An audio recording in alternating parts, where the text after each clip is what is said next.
নারায়ণগঞ্জের লাঙ্গলবন্দে শুরু হয়েছে সনাতন ধর্মাবলম্বীদের মহাষ্টমী স্নান উৎসব। পুরাতন ব্রহ্মপুত্রের পাড়ে এই উৎসবের উদ্বোধন করা হয়েছে বুধবার বিকেলে। বৃহস্পতিবার ভোরে সেখানে জড়ো হয় দেশ বিদেশের লাখো পুণ্যার্থী। উৎসব ঘিরে জেলা প্রশাসন আইন শৃঙ্খলা বাহিনী নিয়েছে বিশেষ নিরাপত্তা ব্যবস্থা।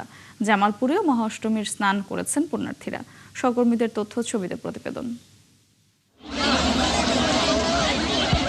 লাঙ্গলবন্দের পুরাতন ব্রহ্মপুত্র নদে স্নান করলে পাপ মোচন হয়, সেই বিশ্বাসে এবারও এসেছেন লাখো পুণ্যার্থী। বুধবার সকাল থেকেই লাঙ্গলবন্দের বিভিন্ন মন্দির ও আশ্রমে পুণ্যার্থীদের ভিড় বাড়তে থাকে।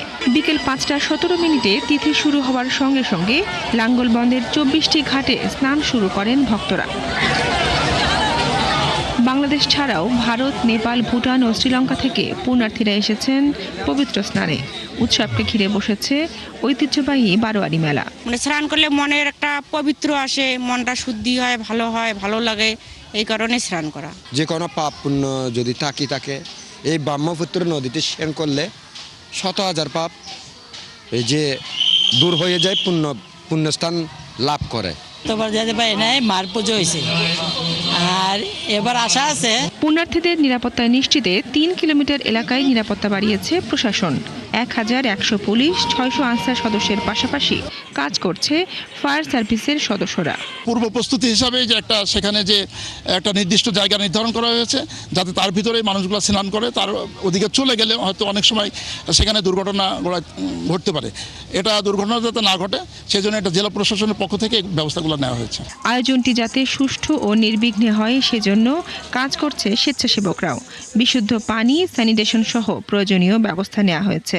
সার্বক্ষণিকভাবে তটস্থ আছি। জেলা পরিষদ থেকে একজন এডিসি এবং 2 জন ম্যাজিস্ট্রেট সবসময় এখানে দায়িত্ব পালন করবে 24 ঘন্টায়।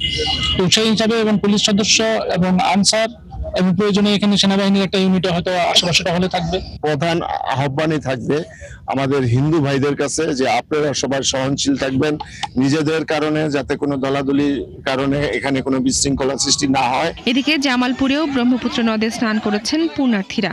শেরপুর, জামালপুর পুণ্যার্থী তারা এই ঘাটে 24টি ঘাটে এসে পুণ্য স্নান করছেন।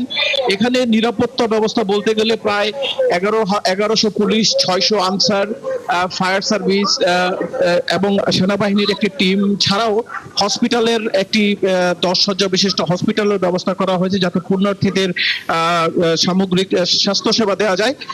আমরা একটু কথা বলবো। আপনি কোথা থেকে? আমি ঢাকা থেকে আসছি, ধানমন্ডি থেকে। এখানে এসে কি করলেন? এখানে আমার শ্বশুর এবং শাশুড়ি মারা গেছে, তাদের আত্মার শান্তির কামনার জন্য আমরা এখানে বুদ্ধি দিয়েছি।